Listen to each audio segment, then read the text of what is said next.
Y es que ayer causó expectación, incluso en los compañeros de informativos que nos preguntaban, ese último toque, que eran palabras de Michael Drosnin, el periodista que hoy vamos a escuchar sus opiniones, lo que piensa, el descubridor, bueno, entre comillas, por lo menos el que ha hecho estos dos bestsellers que tengo a un lado de mi mesa, aquí en el Estudio 1, estamos ya todos juntos en muy buena compañía.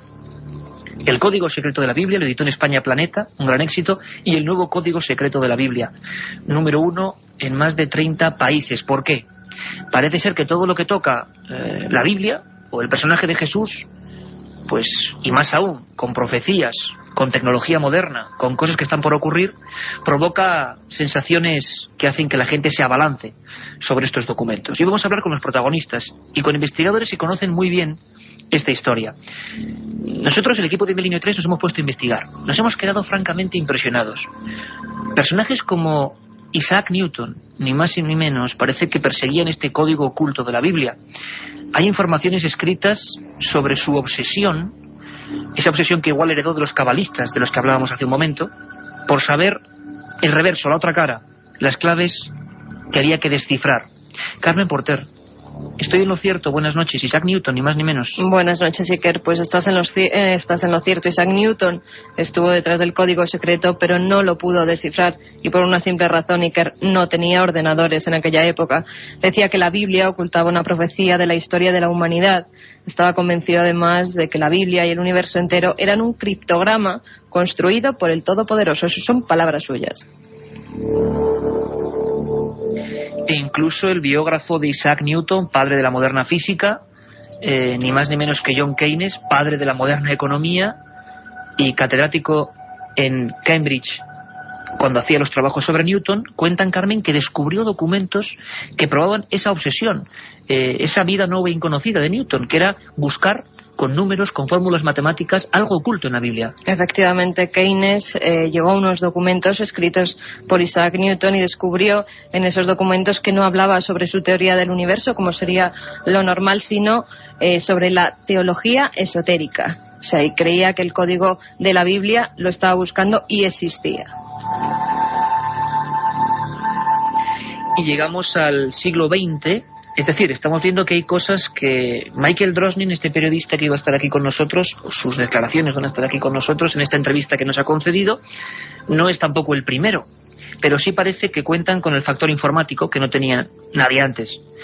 Año 52, el rabino vienés Weizmandel comprobó, fue el primero que se acercó a unir matemáticas y Biblia. Comprobó una cosa enigmática. Dicen que la primera versión en hebreo es la genuina, la que no ha sido tocada. Luego nuestros invitados nos contarán detalles sobre eso. Lo cierto es que poniéndolas todas sin separación, según dicen los teólogos, así era su aspecto original, sin separación entre las palabras, comprobó el rabino Weizmandel que saltando de 50 en 50 letras siempre aparecía la misma palabra, Torá. Es decir, parece que hay datos, por lo menos indicios, de que había algo que se ocultaba, o un macabro juego de información.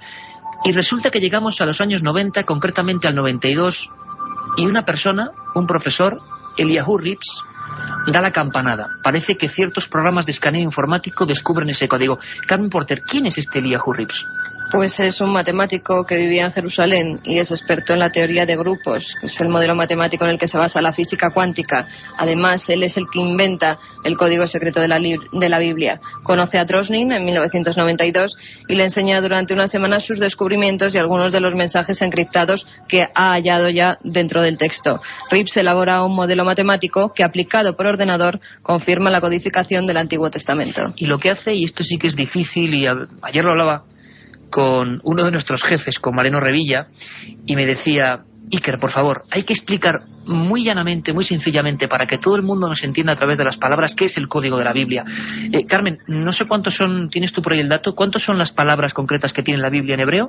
304.805, exactamente. Bueno, pues este programa, para que todo el mundo nos entienda, porque esta noche va a ser muy importante que todos tengamos en la mente qué hace este programa, digamos que escanea esa primera versión en hebreo de la Biblia, une todas las palabras y busca, digámoslo así, como en una sopa de letras cibernética, algunas cuestiones proporcionales. Por ejemplo, con ese teclado de ordenador que empezábamos hoy el programa, imaginaros que ponemos Isaac Rabin, el nombre de aquel primer ministro. Pues quizás en otros muchos libros, en otros muchos textos, nunca habría esas letras conjuntando ese nombre. Además, el concepto de sopa de letras es interesante, o crucigrama, porque las palabras que busca el código de la Biblia pueden ser en horizontal, en vertical, en diagonal. Y este programa, que se ha probado con 10 millones de libros aleatoriamente para ver si ocurría lo mismo en otros, no daba ningún resultado. Guías de teléfonos, el libro Guerra y Paz, bueno, un montón de cosas, durante años no daba ningún resultado. Solamente con la Biblia. Solamente con la Biblia aparecían algunas palabras o algunos nombres, y en el mismo espacio, cruzándose a veces, con la misma proporción, no una letra aquí, otra allá, sino palabras y bloques al revés, en diagonal, pero enteras, aparecían cosas concordantes. Por ejemplo, con Isaac Rabin aparecía la palabra asesino que asesinará. Chag Sameach. Chag Sameach le'am B'Israel. Chag Sameach le'am beYarden. Y esta es la voz de Isaac Rabin, que tuvo un final, como todos sabemos, triste.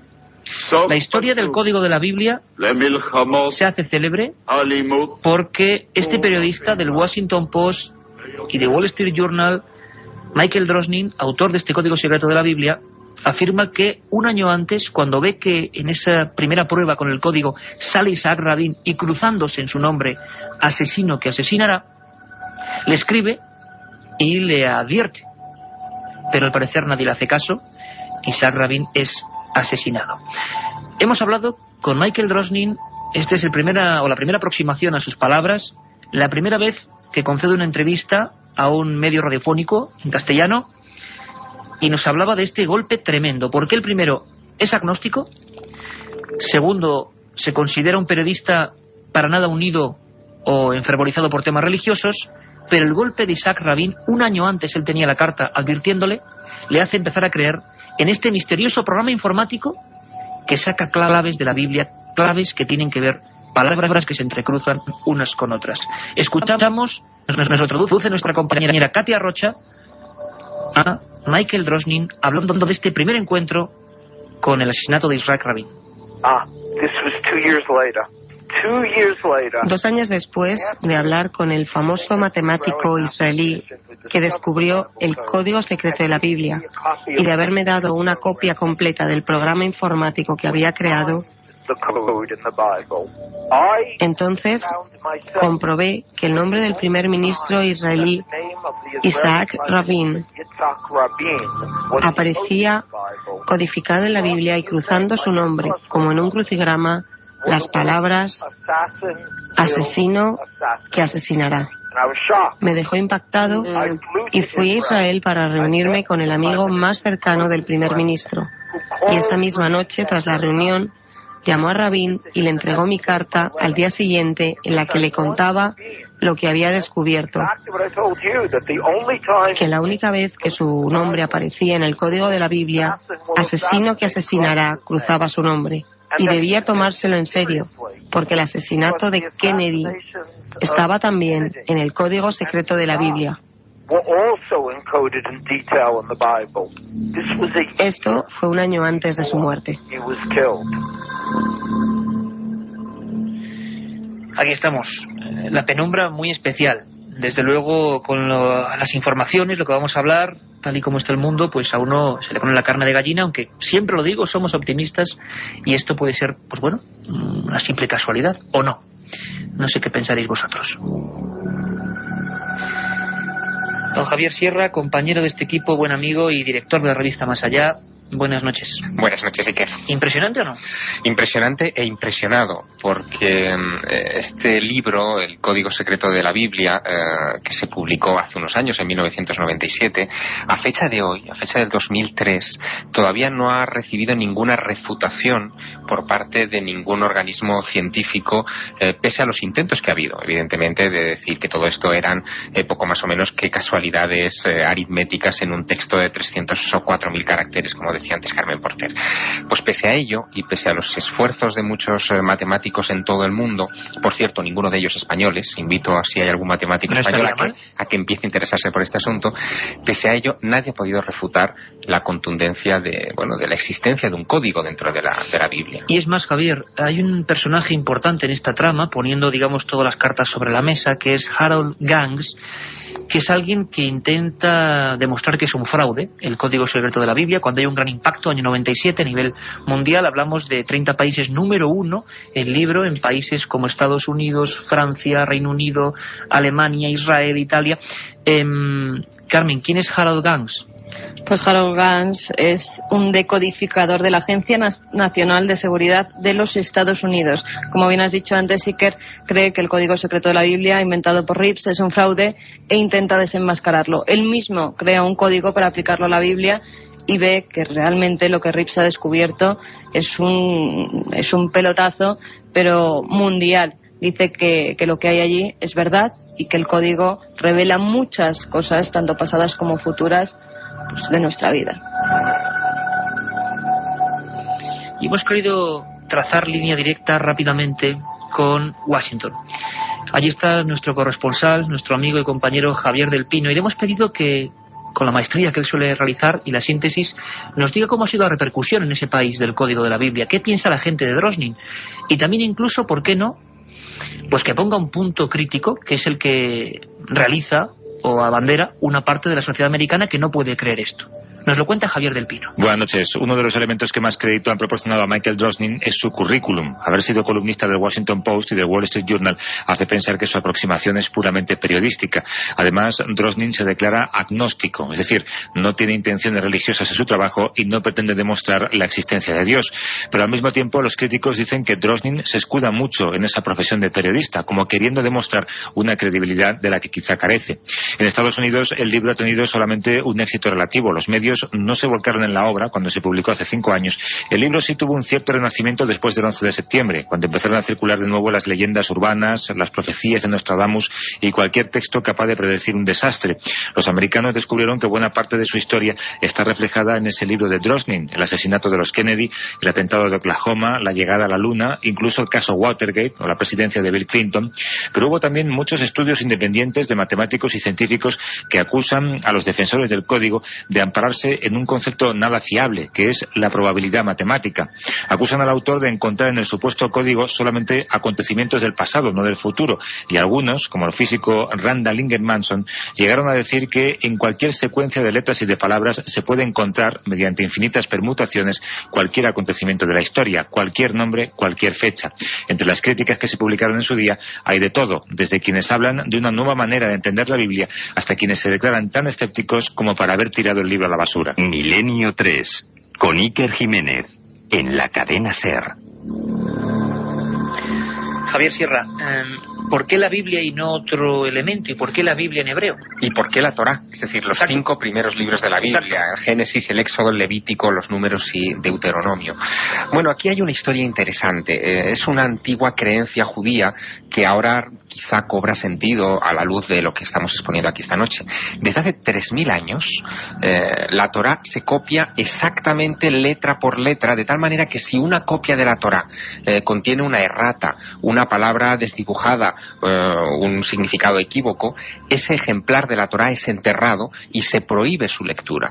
Eso es una superstición, digamos, hebrea, que no tenía ningún sentido, salvo por una razón. Ahora cobraría sentido si entendemos que ahí hay un código secreto y que se ha tratado de preservar, entendiendo que la Torá fue escrita por el mismo Dios, que es lo que creen los judíos, desde hace ese tiempo, ¿no? Incluso los fragmentos del Evangelio, bueno, pero no del Evangelio, de los primeros libros de la Biblia, que se encontraron en el Mar Muerto, responden signo por signo a lo que hoy todavía se conserva en muchas sinagogas, bueno, en todas las sinagogas del mundo. Y hay otro detalle muy curioso. En el Apocalipsis de Juan, Juan, en el último libro de la Biblia, se dice una cosa muy curiosa, que al final de los tiempos se romperá el sello de un libro y que al romperse ese sello se conocerán los acontecimientos futuros. Bien, algo que era tan críptico como eso, que tampoco se había entendido hasta la fecha, desde la óptica del código secreto de la Biblia se entiende, porque esa ruptura del sello es lo que ahora mismo están haciendo estos decodificadores gracias a la aplicación de la informática a los 304.000 caracteres en hebreo de la Torá. Y seguro que estéis pensando, todos los que escuchéis Milenio 3, primero, ya abierta esa vía de comunicación, milenio3 con número @cadenaser.com, milenio3 @cadenaser.com, porque además esta noche vamos a dar cuenta de vuestros mails a las 3 de la madrugada, ya lo sabéis. Hay un número de teléfono para esta noche, ¿verdad, Carmen? Un número gratuito al que pueden llamar durante la hora que tendremos el programa, de 3 a 4 de la madrugada, que es el 900-100-800. 900-100-800. Queremos escuchar lo que pensáis de este tema y otras cosas, y además vamos a sortear libros. Concretamente el segundo, vamos a sortear, gracias a Editorial Planeta, el nuevo Código Secreto de la Biblia. Pero como decía, todos os imaginéis, ese programa informático se prueba con 10 millones de libros aleatoriamente, ninguno sale las concordancias que salen con el Código Secreto de la Biblia, las sopas de letras cruzan palabras completas que tienen que ver, y tanto que tienen que ver, que es casi increíble. Y entonces, si queréis, y creo que queréis, vamos a ir viendo los casos concretos. ¿Qué ha profetizado, entre comillas, este Código Secreto de la Biblia, investigado hasta por la Agencia Nacional de Seguridad Norteamericana? Bueno, escuchad atentamente a Carlos Barroso.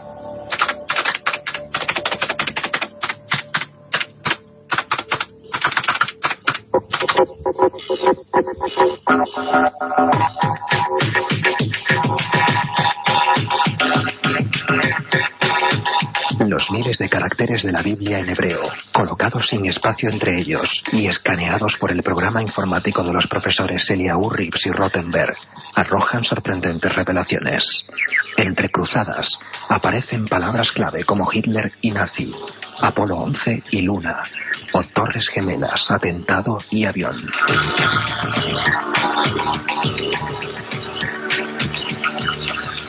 ¿Cómo es posible tanta exactitud?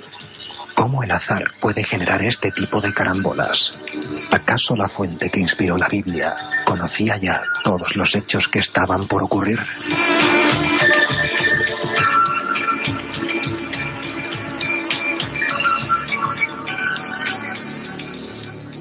Bueno, esa es la gran duda, ¿no? Si está escrito algo que contiene el futuro y el pasado, es lógico preguntárselo.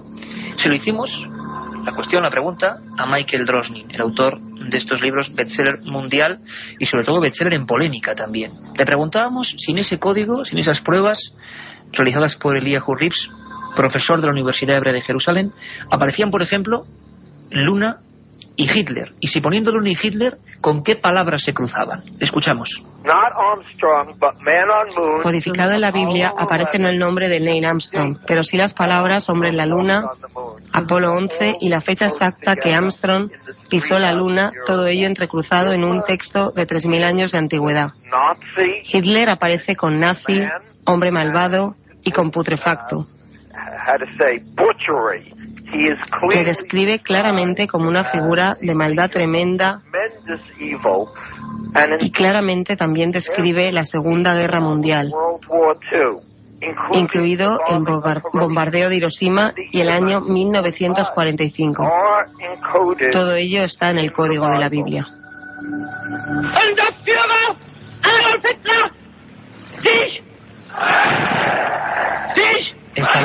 Esta voz terrible de Hitler dirigiéndose a sus tropas da hasta miedo ponerla a estas horas. Hitler aparece, Javier Sierra, en el Código Secreto de la Biblia. Una cosa, Carmen Porter, que estás con todos los apuntes ahí, exactamente sobre Hitler, decía hombre malvado, y aparecía también nazismo, aparecían cruzadas varias cosas. Sobre Hitler dice nazi y enemigo, hombre malvado y matanza. Son todas las palabras que se entrecruzan. Que aparecen, digamos, en la misma página de la sopa de letras, perfectamente proporcionadas, cuando uno teclea Hitler. Y fíjate la importancia que tuvo Adolf Hitler en la historia de los judíos. Es decir, que muchos de los grandes acontecimientos que se han encontrado en el Código de la Biblia no son acontecimientos cualquiera, son acontecimientos vinculados en buena medida a la historia de Israel, de la tierra elegida, ¿no? Para las creencias de los vamos a ver, Javier, Apolo 11, cuando meten la palabra luna, aparece, para que todo el mundo nos entienda, en el mismo folio, en el mismo rectángulo, cruzándole Apolo y el número 11, al revés o en diagonal.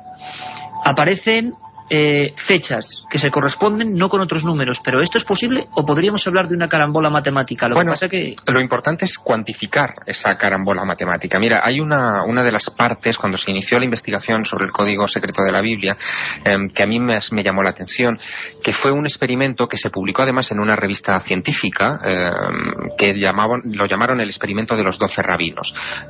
Resulta que en la Biblia aparecen los nombres de 12 importantes rabinos de la historia de Israel, que se cruzan con sus fechas de nacimiento y sus fechas de muerte. La posibilidad de que esto ocurra de manera aleatoria es 1 entre 1.000.000. Es decir, que no estamos hablando ya de un valor significativo estadísticamente, sino de una evidencia. 1 entre 1.000 sería significativo, 1 entre 10.000 sería un acierto ya que se saldría de lo probabilístico, pero 1 entre 1.000.000 es algo que se ha querido codificar deliberadamente ahí dentro. No todas las informaciones que aparecen en el Código Secreto de la Biblia ni en los libros de Michael Drosnin tienen ese valor estadístico, es decir, que se cruce Bin Laden con atentado. Bueno, Bin Laden es una palabra relativamente sencilla, que se cruce con atentado o con agresión, que es una palabra que aparece muchas veces en la Biblia, es relativamente fácil. La probabilidad puede ser 1 entre 100.000. Importante, pero no es como 1 entre 1.000.000. Por lo tanto, yo creo que el valor está aquí en la cuantificación estadística de los mensajes que se encuentran. Y sobre todo, Javier, y sobre todo, amigos que nos oís, que algunas palabras, si igual ponemos cadena ser, yo no sé qué saldría, imagino que éxito, ¿no? O no sé, algo así. Pero Iker, por ejemplo, pero no salen. Hombre en la luna, había más, porque pone hombre en la luna, nave espacial, Apolo 11, 20 de julio 1969, hecho por la humanidad, hecho por un hombre. Pero todo esto pueden ser palabras, por ejemplo, la de hecho por la humanidad, perfectamente al revés, pero proporcionales, una tras otra. Es decir, no escoger una letra de aquí y otra de allá, porque no podemos construir, para que la gente nos entienda, cualquier palabra. Son palabras proporcionales en esos crucigramas, sopas de letras, que aparecen cuando nosotros buscamos una palabra concreta. Miles de palabras, no aparece nada. Si pusiéramos nuestros nombres no sé qué saldría, pero no saldrá nada, o muchos nombres no sale nada. Solo con algunos que precisamente son hechos importantes para la humanidad, aparece reflejada palabras concordantes. Y si algo ha sido importante para la humanidad, sin duda alguna, en los últimos tiempos, ha sido el atentado en las Torres Gemelas, el 11 de septiembre. Vamos a escuchar, porque es muy duro, y nunca lo había contado hasta ahora, lo que nos cuenta y traduce Katia Rocha, Michael Drosnin, el periodista del Washington Post. Cuando Rabin fue asesinado, ya creía en el código con toda seguridad.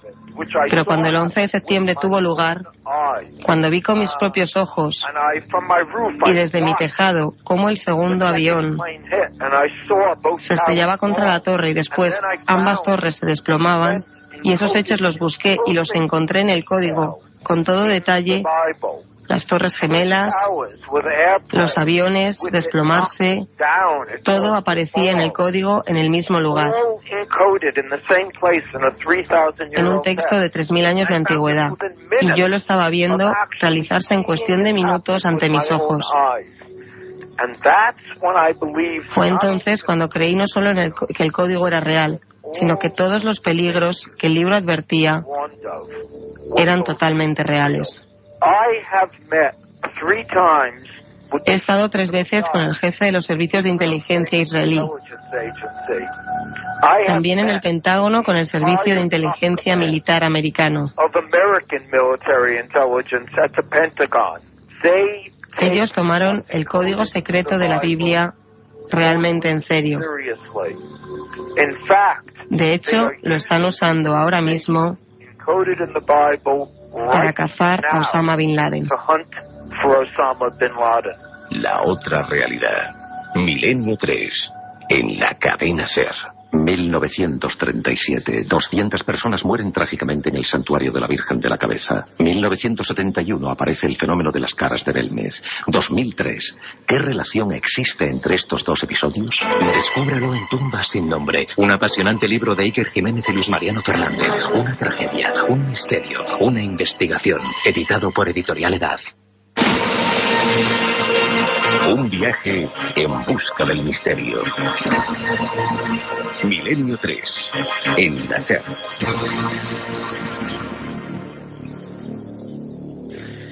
Todos sujetos a las sillas, porque las informaciones que están saliendo yo creo que son por lo menos impactantes y dignas de la polémica sana, de confrontarlo. Desde luego, nosotros ni creemos ni dejamos de creer, no es cuestión de creer. A mí me molesta mucho cuando la gente me dice a veces, oye, no me creo lo que cuentas, o sí me lo creo. No, señores, esto es información, no hay nada de creer o no creer.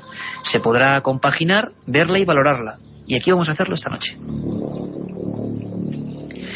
Y antes de hablar del 11S, que claro, es una fecha que cambia el mundo, cambia muchas cosas, y que aparece en el Código de la Biblia, además aparecía atentado a las Torres Gemelas ya en 1997, y vamos a hablar de eso. Hemos querido, como siempre, escuchar todas las opiniones, y hemos hablado con una persona, periodista y sacerdote, que ha estado mucho tiempo trabajando en el Vaticano, y que nos parecía una persona ideal para preguntarle, pues, ¿qué piensa la Iglesia de esto? Está manejando la Biblia. ¿Qué piensa? ¿Qué dice? Nos ha sorprendido su respuesta. Escuchamos a don Manuel Robles. Hombre, tanto como una herejía, yo creo que no. Todo lo que se puede referir a acontecimientos futuros y también a algunas formas acrósticas, es un tema que está ahí, que quizá no se conozca todavía demasiado todo este asunto, ¿no? Entonces, bueno, pues hay estudiosos, hay gente que profundiza en este asunto, pero todavía, pues hombre, no es la última palabra, ¿no? Sino, bueno, pues es un planteamiento quizá, si no nuevo, si novedoso, y entonces, a nivel así de la Iglesia, ni bien ni mal. Pero la Biblia es un libro que ya tiene muchísimos años, podríamos poner el orden de los 4.000 años, ¿no? Y entonces se ha escrito mucho, se ha pensado mucho, se ha reflexionado, se ha estudiado mucho, y un libro, por decirlo así, con tanto tiempo tiene mucho que decir, y por lo tanto cuando aparezca una novedad, como pueda ser esta última por este estudioso norteamericano, bueno, pues es cuestión de esperar, ¿no? De no lanzarse a la primera para condenarlo, ni tampoco pensar pues que es la solución de todos los males. Desde luego que no, y tampoco pensar gravemente en que todo lo que dice es certero, porque luego vamos a escuchar lo que dice para el futuro, y desde luego yo lo cogería con pinzas. Pero sobre el 11S, ¿qué decía? Primero, parece ser que ya había una información que hablaba de Torres Gemelas y atentado, y Michael Drosnin pensó que se refería al atentado de 1993. Y claro, no buscó la palabra avión, y ahora se cercioraban de que en esa misma página, vamos a llamarlo así, donde aparecen Torres Gemelas, Torres Hermanas, en la palabra en concreto, aparece avión. ¿Qué aparece exactamente cuando se teclea eso en el Código de la Biblia? Exactamente, Carmen? Hay 4 palabras que son Torres Gemelas, derrumbadas 2 veces y avión. Don Javier Sierra, ¿cómo es posible? Estamos hablando de un acontecimiento que además rompe mucho, no solo a nivel económico, social, sino de conciencias, y que aparece, y que Drosnin parece que ni se lo cree, ¿no?, en un primer momento. Bueno, imagínate hasta qué punto llegó la paranoia con este asunto del Código Secreto de la Biblia, sobre todo después del atentado contra las Torres Gemelas, que los servicios de inteligencia, tanto norteamericanos como, en este caso, los israelíes, investigaron al propio Drosnin. En el caso de Drosnin, después del atentado contra Isaac Rabin, lo primero que hizo el entonces encargado de la inteligencia, Barak, que llegó a ser primer ministro también en Israel, fue investigar a Drosnin. Claro, lógico. Porque fue él el que había dicho que iba a cometerse un atentado contra este asunto. Después de la caída de las Torres Gemelas, Michael Drosnin consulta en su ordenador rápidamente a ver si ve algo relativo a ese atentado que ocurre delante de él, porque él lo ve desde Manhattan. Él vive enfrente de las Torres Gemelas. Él ve que aquello es una escena apocalíptica, nunca mejor dicho, aquí en el sentido propio del término, y lo consulta, descubre que ese asunto está ahí, y de nuevo encuentra una serie de pautas en los días siguientes que forzosamente llaman la atención de los servicios de inteligencia de muchos países. Entre otras cosas, encuentra que Bin Laden está codificado cerca de las Torres Gemelas, que es... O sea, las letras Bin Laden. Y no solamente eso, sino que hoy día, en estos momentos, los servicios de inteligencia norteamericanos, pero especialmente el Mossad, tienen en su mesa de trabajo una información que les ha facilitado el propio Michael Drosnin, que ha aparecido en el Código Secreto de la Biblia y que no divulga en su libro. Y es que junto a Bin Laden, él ha descubierto otras cuestiones como, por ejemplo, ciudad refugio, capturado, se movió y fue asesinado. Es decir, la Biblia predice que a Bin Laden le van a capturar, da el nombre de una ciudad donde está refugiado, y ese nombre el propio Michael Drosnin lo ha puesto en manos del Mossad para que busquen a Bin Laden. Y hablamos de mandatarios, hablamos de cómo el Mossad investiga a una persona que un año antes dice que Isaac Rabin va a ser víctima de un atentado, y luego ocurre, claro. Y con eso empieza toda este mare magnum de cosas absolutamente increíbles y bueno, que están ahí. Se ha reunido con muchos mandatarios. Michael Drosnin, después de 15 años sin que Yasir Arafat reciba ningún periodista norteamericano, lo ha recibido a él, casi más en su versión de profeta periodístico que de informador. Bueno, todo esto nos lo cuenta Carlos Barroso.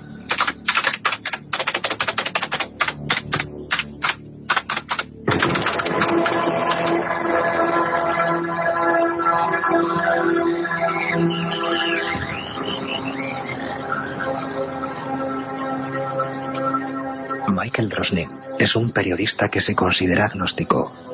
Sin embargo, los resultados del Código de la Biblia le han obligado a alertar a diversos mandatarios mundiales. Unos le escucharon y otros fueron asesinados. Para él, el Código es un aviso de lo que puede llegar a ocurrir en tiempo breve.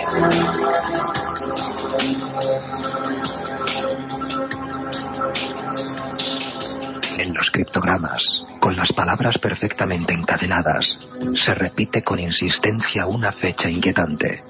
El año 2006, cruzado con las palabras holocausto nuclear o fin de los días.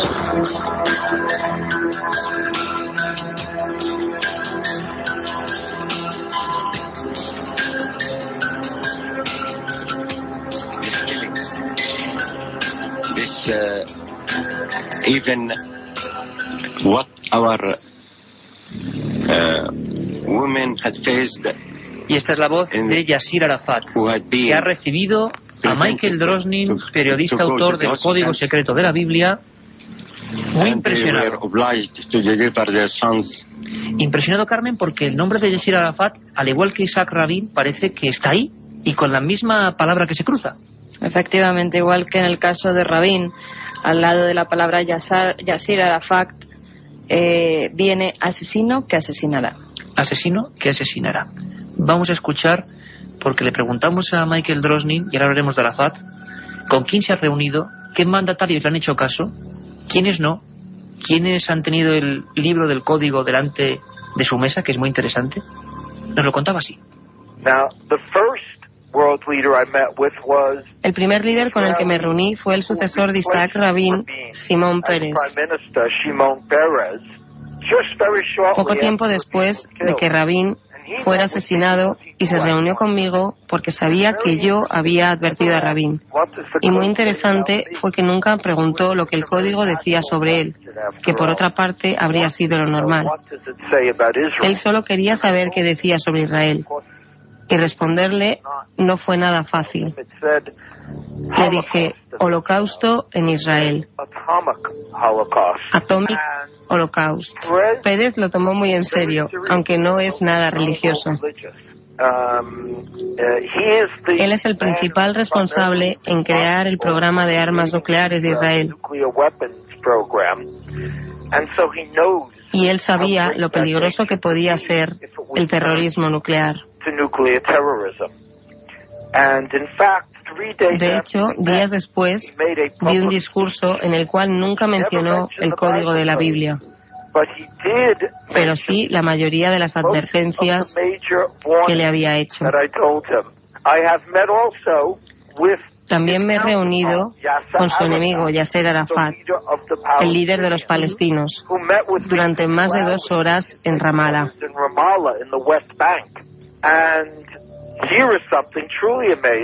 Había algo realmente increíble. El líder de los palestinos aceptaba sin duda la realidad del código en hebreo, en el libro sagrado de su enemigo Israel. Su nombre, Yasser Arafat, estaba codificado con las palabras fin de los días y también en el mismo lugar Sharon. Arafat se quedó muy afectado y le he visto en 2 ocasiones más. También he estado en contacto con el presidente Clinton, que además tenía mi libro con él cuando fui a visitarle en Camp David, estando allí reunido con Arafat y Barak. En otras ocasiones le he visitado junto a su mano derecha en la Casa Blanca. Con el presidente Bush he estado en contacto y espero verle en un futuro cercano. Bush aparece en el código en el mismo lugar que Arafat, Sharon y el fin de los días. Sabemos que estamos hablando de este momento. Bush, Arafat, Sharon y todos ellos juntos y sus nombres perfectamente deletreados con el fin de los días. Quiero decir muy claro a tus oyentes que esto no quiere decir que el mundo se acerque a su fin. Quiere decir que vivimos en un momento muy peligroso y tenemos que escuchar las advertencias del código. Pues la verdad es que es tremendo, Javier Sierra, sobre todo viendo algunos acontecimientos que se están produciendo, por desgracia. Javier, ¿querías comentar algo incluso de Yasser Arafat? Sí, de Yasser Arafat y de lo que acaba de comentar Michael Drosnin. Quisiera insistir en un punto. En la Biblia aparece fin de los días cruzado con estos nombres que él ha dicho, Sharon, Bush, Arafat, es decir, los grandes actores internacionales de la crisis de Oriente Medio en estos momentos.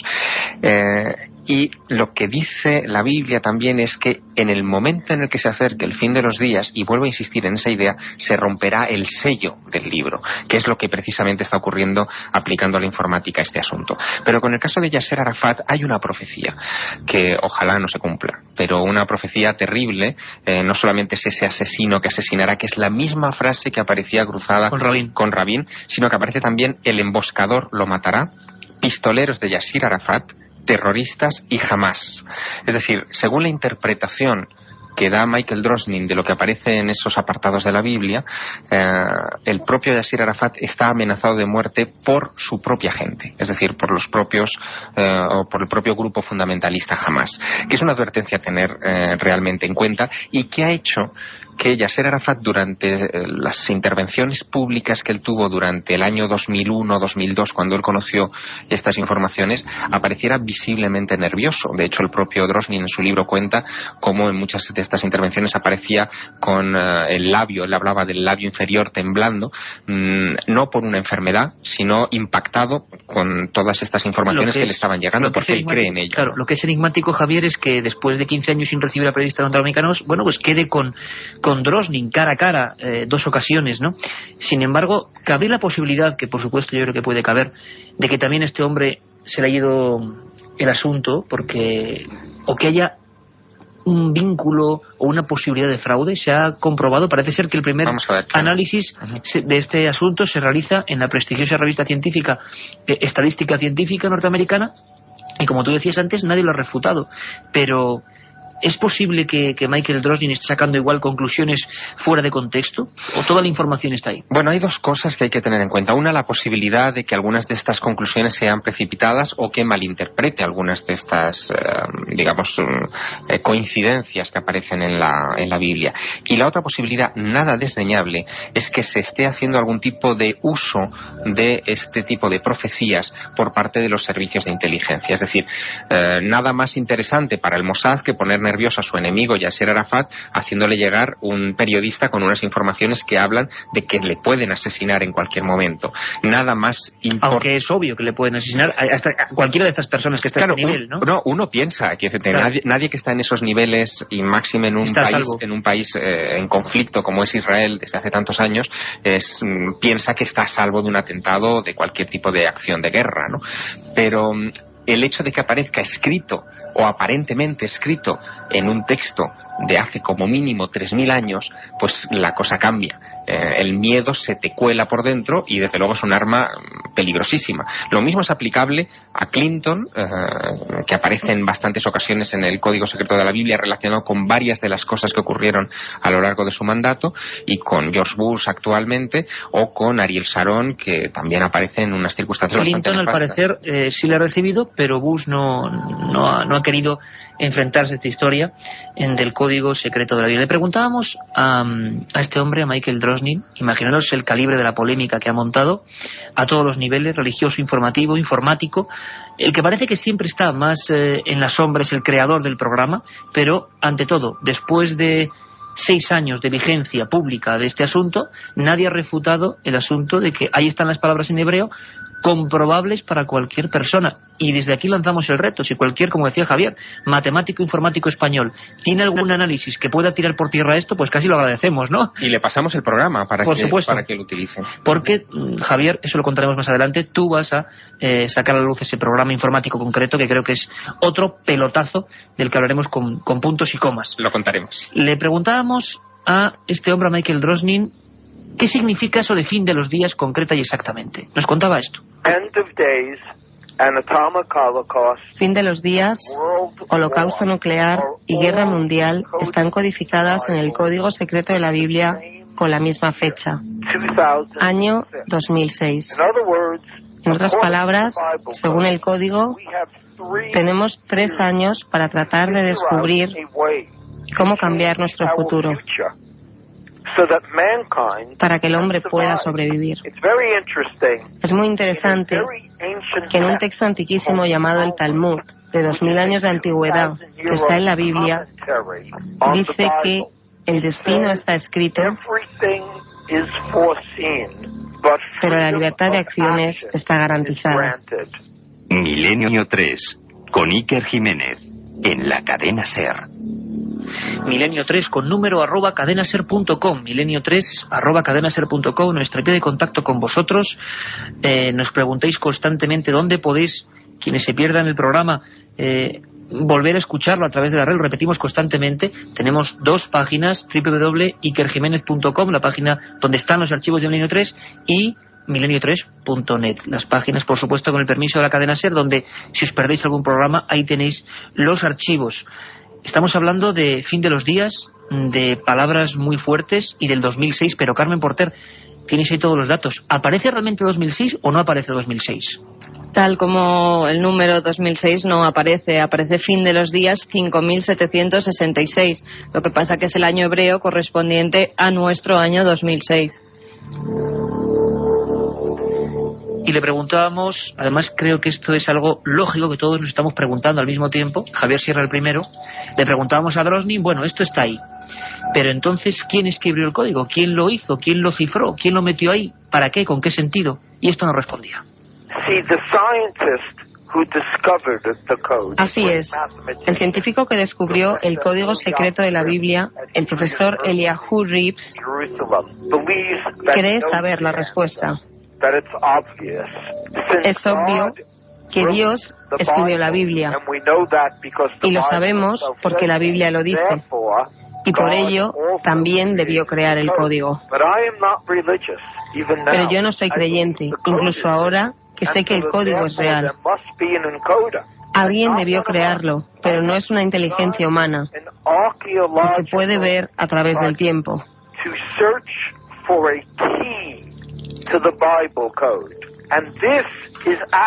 He comenzado un proyecto arqueológico para buscar la clave del código de la Biblia, y eso está actualmente en el código junto a la palabra clave.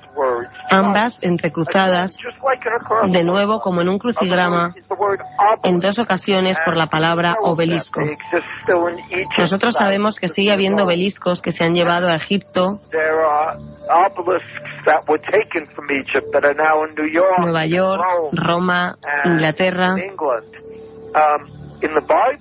Pero en el código lo que dice es que encontraremos la respuesta al misterio en un obelisco que está muy cerca del Mar Muerto. Esto es muy interesante, porque el Mar Muerto está entre Jordania e Israel, y es exactamente allí donde la copia más antigua de la Biblia fue encontrada. Esas son las palabras de Michael Drosnin. Se habla concretamente de Lisán, si no recuerdo mal, junto al Mar Muerto. Se nos pone la carne de gallina porque todos los que estamos en esta mesa hemos estado por allí y no hace mucho. Y ayer mismo Francisco Contreras nos hablaba, pues casi ha dado un obelisco de estos. Javier, un lugar muy concreto, obeliscos, ¿qué pintan los obeliscos en esta historia? ¿Es como absurdo o no? Bueno, es aparentemente absurdo, pero hay que explicar una cosa. El lugar de la Biblia donde se cruza esto, es decir, la palabra obelisco con código de la Biblia, con clave del código de la Biblia, a eso se ha cuantificado estadísticamente y hay una probabilidad, de nuevo, entre 1 millón de que esas palabras aparezcan codificadas. Luego, para Michael Drosnin y para el científico Eliyahu Rips, ahí se encuentra algo muy importante para entender el código. Date cuenta de una cosa, que el código de la Biblia es para esta gente lo que para la medicina es, digamos, el código genético, ¿no? Digamos, todo lo relacionado con el origen de la humanidad. Nosotros sabíamos que existían genes sueltos que daban color a los ojos, que daban color al pelo, pero no teníamos una idea global de cómo era ese genoma humano que ahora ha terminado, digamos, de descifrarse. Lo del código de la Biblia es lo mismo, es decir, tenemos frases sueltas, torres gemelas que se cruzan con avión, Hitler que se cruza con putrefacto o con enemigo, tenemos cosas de ese estilo, pero no sabemos exactamente qué es lo que nos quiere decir en su totalidad el código de la Biblia, cómo se puede descifrar esa segunda lectura. Y eso es lo que está buscando en estos momentos Michael Drosnin con la ayuda de estos matemáticos. Fíjate qué interesante, Javier, porque nos das paso, vamos a ver si tenemos tiempo para este último fragmento. Le preguntaban sobre, o metieron una palabra que tú has dicho, clave, ADN, la clave de la vida. Y fijaros muy atentamente, o escuchad muy atentamente, mejor dicho, qué dice el código secreto. Tienes que entender que yo no soy creyente, ni tampoco soy un New Age. ¿Sabes lo que quiero decir con esto, no? Soy un investigador, un reportero. Pero encontré las palabras ADN en el código de la Biblia y traído al mundo en un vehículo. Pensé, esto es una locura, es ciencia ficción. Pero llamé a la mayor eminencia científica en este campo, Francis Crick, el premio Nobel que descubrió la estructura del ADN. Y le pregunté a ver cómo creía que el ADN se había desarrollado en la Tierra. ¿Pudo venir en un asteroide o en un cometa? Él dijo, no, cualquier viaje accidental en el espacio habría destruido una molécula biológica.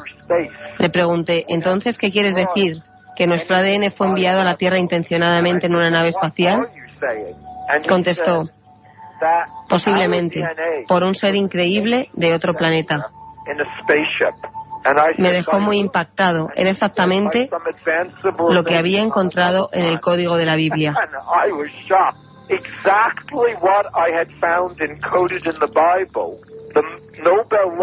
El premio Nobel que descubrió la estructura de la molécula de la vida, el ADN, ahora me estaba diciendo que él también creía que había sido enviado aquí intencionadamente en un vehículo por extraterrestres.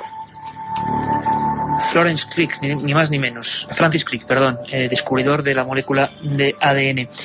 Ahí estaban las palabras de Michael Drosnin por vez primera para una radio en castellano. Javier, rapidísimamente en titulares. Profecías del código. Sí, profecías del código que según Drosnin son advertencias que podemos evitar. Todo esto no es que esté escrito, sino que se puede evitar. Prevé un ataque nuclear contra Nueva York en el 2004, el año que viene. Dice, las palabras ataque atómico, Nueva York, Jerusalén y misil se cruzan con la fecha 2004. Y prevé para el 2005 2005 un ataque de viruela contra Jerusalén del que da incluso el número de víctimas, 14.700. Bueno, a ver si también dice cosas positivas, ¿no? Ojalá. Y que yo me quedo con una cosa. En el fin de los días, por fin nos dice, el código salvará. El código salvará, vamos a ver. Aquí ha estado Michael Drosnin, periodista del Washington Post, libro más vendido en 30 países, el código secreto de la Biblia. Nunca había para un medio radiofónico en castellano, y hemos tenido las opiniones de todos. Ahora os toca a vosotros pensar, como a nosotros, desde luego. Nos escuchamos de 3 a 4 con vuestras opiniones y os dejamos ya con el maestro, don Javier Manzano. 3 y 7 minutos. La nave va a intentar viajar lo más rápido posible por diferentes órbitas del misterio y de la historia. ¿Sabéis quiénes eran los pasajeros de la niebla? Un extraño encuentro entre un escritor, un literato y un mago negro. Vamos a revelar qué es lo que ocurrió. Y una falsa muerte. Bueno, aunque podríamos decir 2 falsas muertes, y lo vais a entender enseguida con Santiago Camacho. También tenemos que viajar al Sol, porque algo está ocurriendo ni más ni menos que en el astro rey. Las manchas solares, que tienen un ciclo y que siempre son casi matemáticas, y que de repente ese ciclo, dicen algunos expertos, que se ha roto, y que llevamos un tiempo que no se cumple lo que se tiene que cumplir, como si fuera una especie de profecía dentro del astro rey. Queremos saber algo más. Y con hallazgos de todo tipo que viajan entre eso, los enigmas de historia y la ciencia, comienza la tercera hora de Milenio 3. Yo creo, Santiago, que es tu momento. Me dices que lo que viene a continuación es sorprendente. Sé un par de datos y no me lo puedo creer. Directamente digo que no me lo puedo creer, pero todo tuyo, compañero. La compasión es un pecado capital. Sentir compasión por los débiles es una traición a la naturaleza. El fuerte solo podrá triunfar si consigue eliminar al débil. Yo he seguido fielmente esa cruda y férrea ley, negándome a sentir compasión. Y he reprimido las sublevaciones internas, como las revueltas de individuos de otras razas, con brutalidad y sangre fría. Esa es la única vía posible. Los monos, por ejemplo, matan a golpes a los intrusos que invaden su territorio. Y si eso es válido para los monos, aún lo es más para las personas.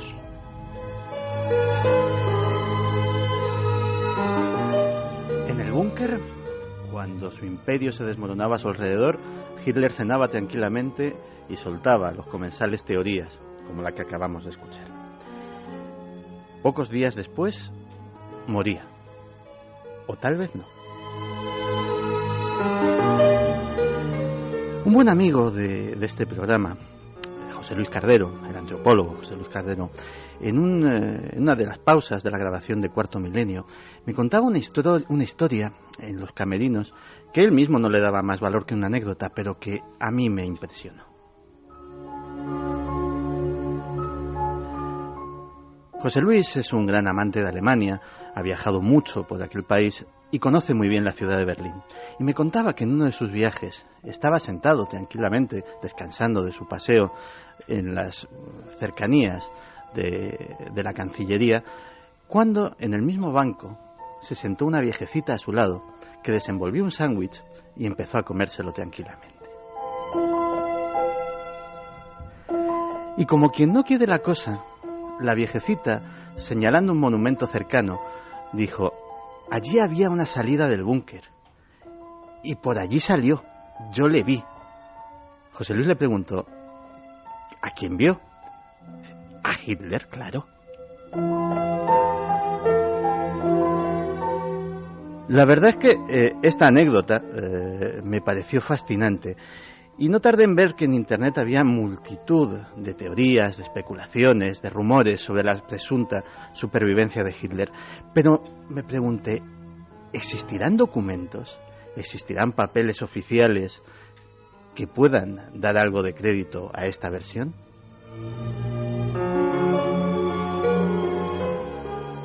Y los encontré. En julio de 1998, el FBI hizo una desclasificación de estas que hacen los norteamericanos de papeles, en los cuales había algunos muy interesantes. El 14 de agosto de 1945, J. Edgar Hoover recibió un informe de uno de sus agentes sobre el presunto desembarco en Patagonia, cerca de la localidad de San Antonio, de un submarino alemán, el cual llevaba ni más ni menos que a Adolf Hitler como pasajero. Aquel submarino fue visto por Gisela Bocci, una ahora anciana, que nos cuenta su historia. Antes de sentarme a tiquear, me sentaba ahí, tenía el palo arriba, no así, miraba por la ventana siempre. Para descansar la vista hay que mirar lejos, dice. Y miré y estaba el submarino por allá lejos.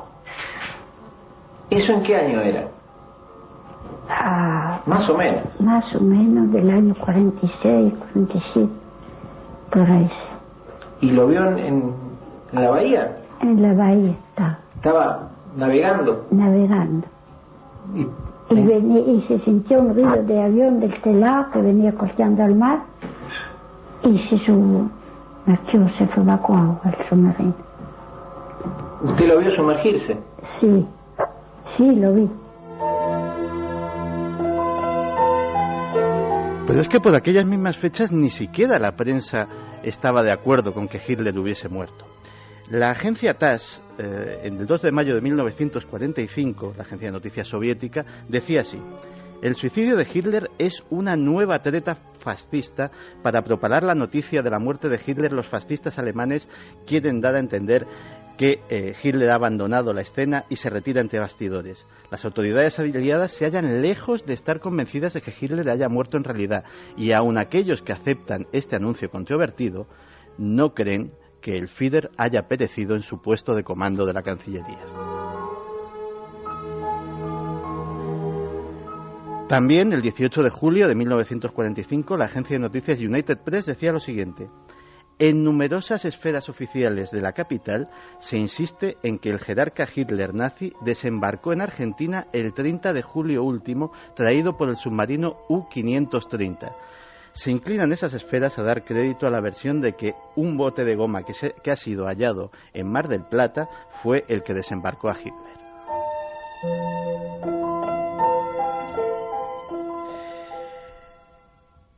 Mientras tanto, J. Edgar Hoover, en el FBI, seguía recibiendo noticias. El 21 de agosto, otro de sus documentos desclasificados afirma que una vez desembarcado en Patagonia, la comitiva de Hitler inicia viaje a los Andes. Hitler está afeitado, ha perdido su bigotito y visiblemente demacrado. Hay más informes, no solamente de esa fecha, sino anteriores. El general Ladd era el jefe de la OSS en Argentina, de la antecesora de la CIA, la Oficina de Servicios Estratégicos, y ya avisaba un año antes, el 4 de septiembre de 1944, que todo estaba listo en Argentina para recibir a un Hitler fugado. Todos los preparativos, según la Oficina de Servicios Estratégicos norteamericana, estaban ya hechos.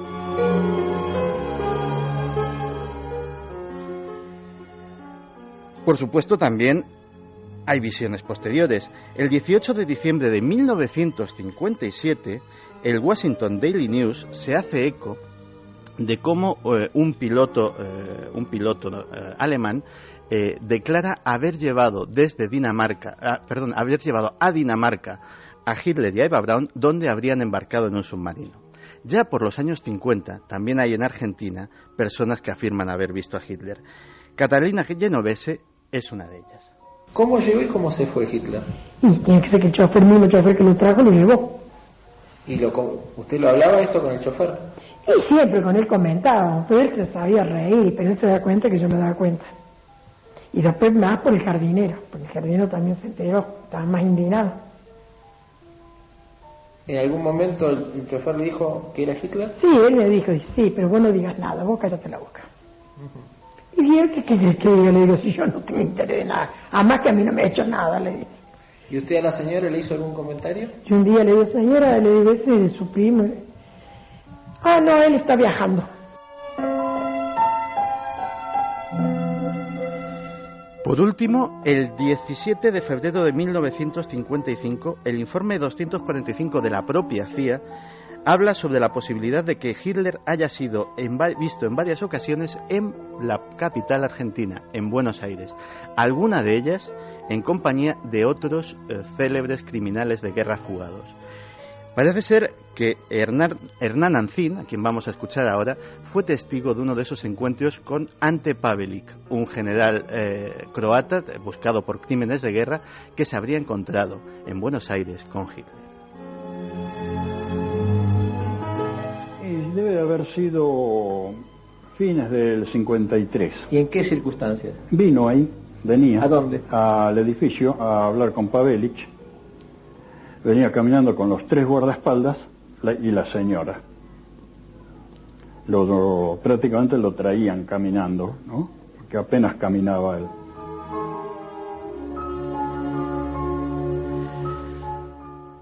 Si Hitler viviese en la actualidad, cosa muy poco probable, porque ya tendría más de 100 años,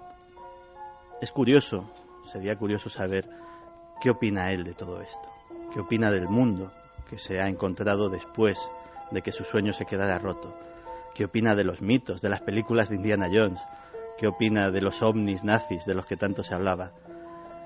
Si Hitler siguiese vivo, si hubiese un anciano de más de 100 años todavía por ahí, la mejor entrevista de la historia de la humanidad está pendiente para un afortunado periodista.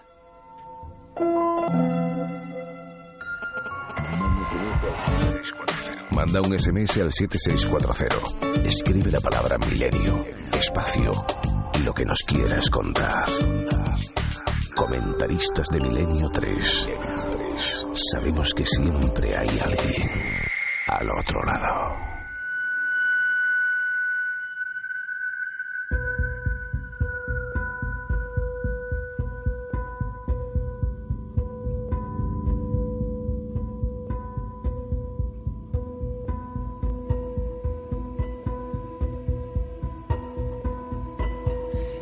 Y 18 minutos, Juanje, lo más fuerte de esta historia increíble, yo lo decía, pero ahí está, habrá que indagar, habrá que investigar, mito popular, leyenda urbana o no, es lo de esa señora que dice, a mí no me ha hecho nada. Sí, algo más de 40 millones de muertos como en la Segunda Guerra Mundial, pero una minucia para esta señora, o sea, es de los comentarios más bárbaros que he escuchado en mi vida, o sea, por favor. Sin embargo, es verdad que hay mucha historia. Con esa última foto de Hitler había una foto de un doble. Llegamos a hablar en varias ocasiones, creo, de ese asunto y queda muy turbio. Algo sobre la foto del supuesto suicidio, ¿verdad? Volveremos a tocarlo, volveremos a insistir en ello. Y igual aquí podemos emplear el asunto visual. Por cierto, Santi, mañana nos muestras en Cuarto Milenio, repito, 1 hora antes de lo habitual. 11:15 de la noche, más exactamente.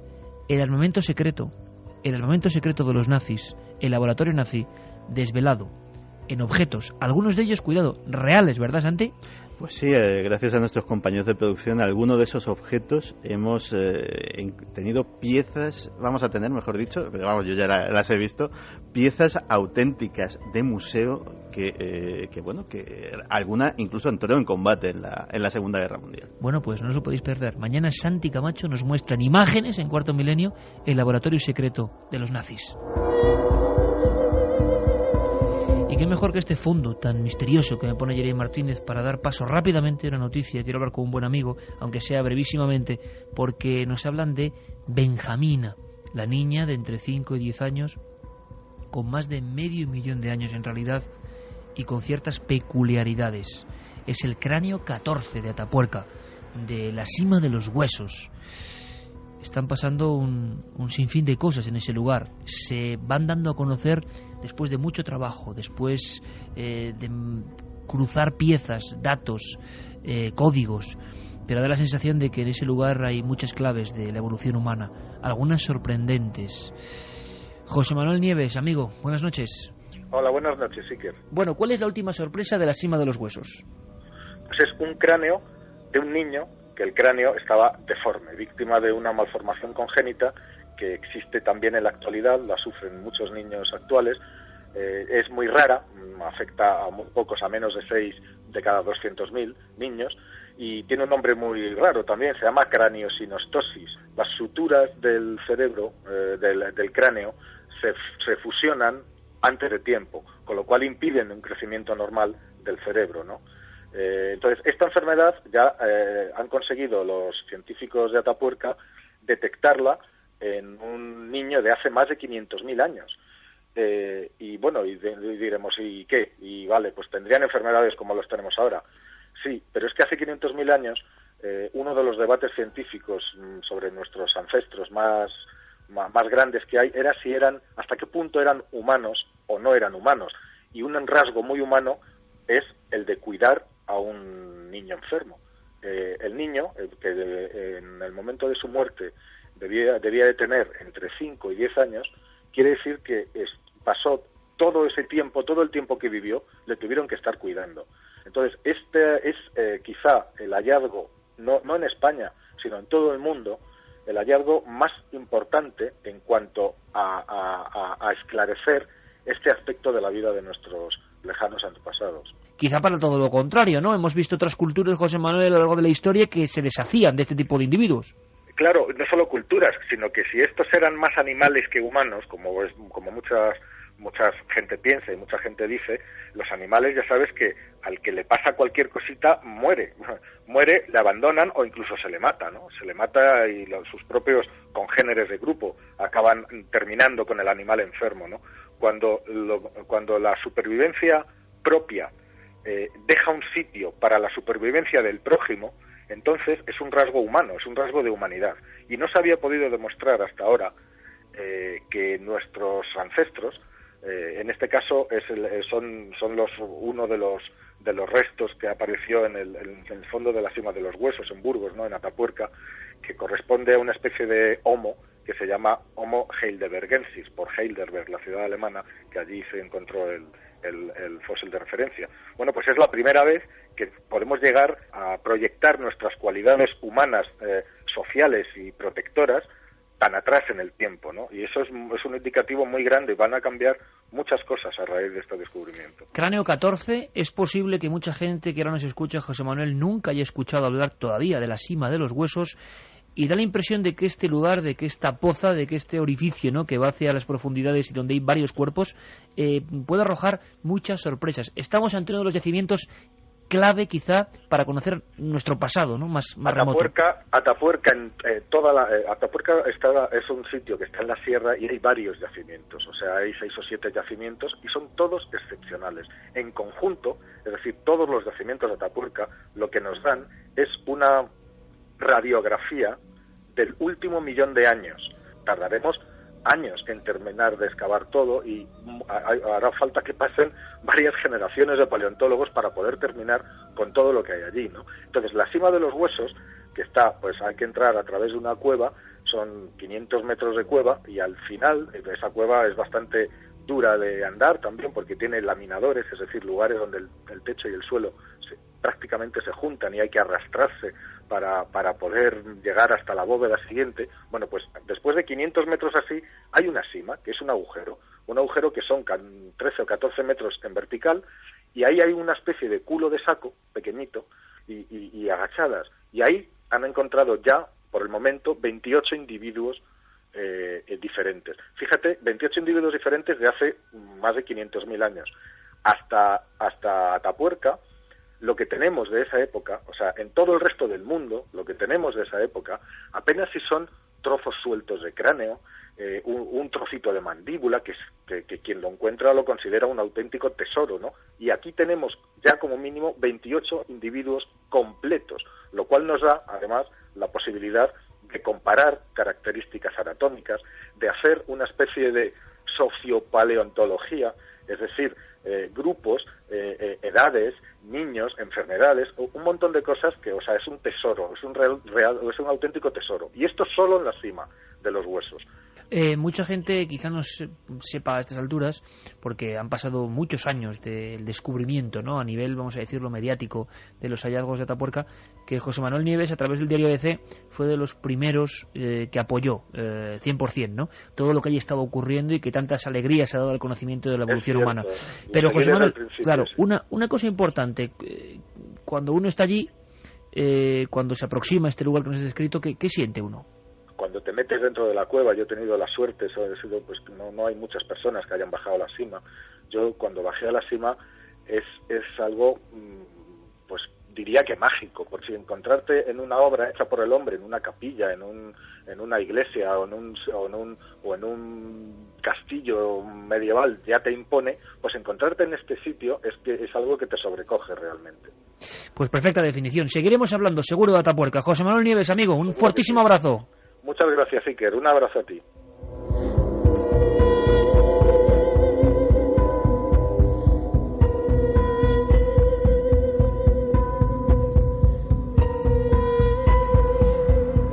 ¿Y si los antiguos dioses de la humanidad hubieran llegado de otros mundos? ¿Estaríamos preparados para aceptarlo? Julián, un joven arqueólogo, se adentra en los túneles incas de la ciudad de Cuzco buscando la corona de un antiguo rey. Lo que no sabe es que es la llave para entrar en un nuevo mundo. El Templo de la Luna, de Fernando J. López del Oso. Premio Minotauro 2009, ya a la venta.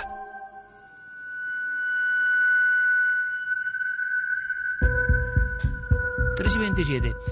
Le pido a Yerey que siga con esta sintonía, porque creo que es idónea. Gracias, como siempre, a José Manuel Nieves, uno de los promotores del tema de Atapuerca en España a nivel periodístico. Un día indagaremos más. Queremos sentir qué pasa ahí dentro de la cima de los huesos. Hallazgos, el cráneo 14. Se descubrió en el 2001. Han estado 8 años trabajando para saber realmente por qué ese ser deforme, entre comillas, fue protegido. Enigmas de nuestras raíces en la Tierra. Pero otros enigmas que tienen que ver con la magia negra, dicen, la literatura, esas espinosas relaciones entre poetas o eruditos o artistas y el lado oscuro. Hay una historia que en un lugar muy especial, cuidado, en un lugar del que nos han hablado de aparecidos, ya que hablábamos eso al principio, de aparecidos, de visiones, de energías concentradas, en precisamente ese lugar en Portugal ocurrieron muchas cosas. Y creo que ahora una investigadora, Montserrat Rico, que ya escribió sobre Montserrat, precisamente la montaña, y el Grial, tema hitleriano de fondo y objetos de poder, se ha metido ahora en la relación entre Pessoa y el mago negro, Aleister Crowley. Carlos Largo ha estado investigando en ello. Carlos, buenas noches. Buenas noches, Iker. Qué historia tan extraña, ¿no? Vamos a escuchar tu análisis, tu reportaje abierto, porque parece que hay cosas que no se sabían y que debemos saber. Pues todavía hay muchos misterios en torno a esta relación entre estos dos personajes. Vamos a situarnos en septiembre de 1930, en Portugal, concretamente en una zona muy enigmática, en la zona de Sintra, Cascais, una zona que precisamente el título de la obra de Montserrat ya lo menciona, La Niebla. El título de la obra se llama Pasajeros de la Niebla. Y estos dos personajes, por un lado, Fernando Pessoa, un conocido escritor nacido en Lisboa de principios del siglo XX, y por otro lado, el ocultista y mago Aleister Crowley, que llegaba justo en este año al puerto de Lisboa. Y bueno, lo más curioso de todo es que nos podemos preguntar qué hacía Crowley en Portugal en aquellos años, un conocido mago que bueno, pues iba a conocer a un escritor, curiosamente a través de una carta. Pessoa lee en un periódico, en una publicación inglesa, una edición del horóscopo que había escrito Crowley y ve un error. Pessoa, que era muy aficionado a los temas de la astrología y en las cartas astrales, en este caso, manda una carta a Crowley para ponerse en contacto con él para corregirle de ese error. Crowley se queda tan confundido, tan ensimismado por esa carta, que decide trasladarse a Portugal para conocer al mismísimo Pessoa en persona. ¿Y qué ocurre en Portugal?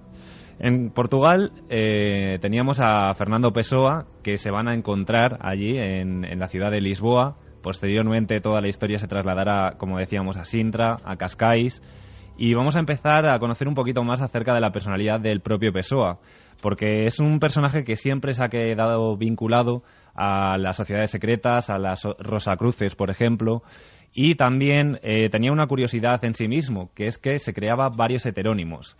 Los heterónimos es muy simple, son varios nombres de varios personajes con los que él escribía, digamos que es parecido a los seudónimos, pero no llega a ser del todo similar. De hecho, la autora del libro, Montserrat Rico, nos va a ayudar a desvelar un poco cuáles eran estas diferencias entre seudónimo y heterónimo. Caso único en la literatura universal porque logró desdoblar su conciencia en varios heterónimos.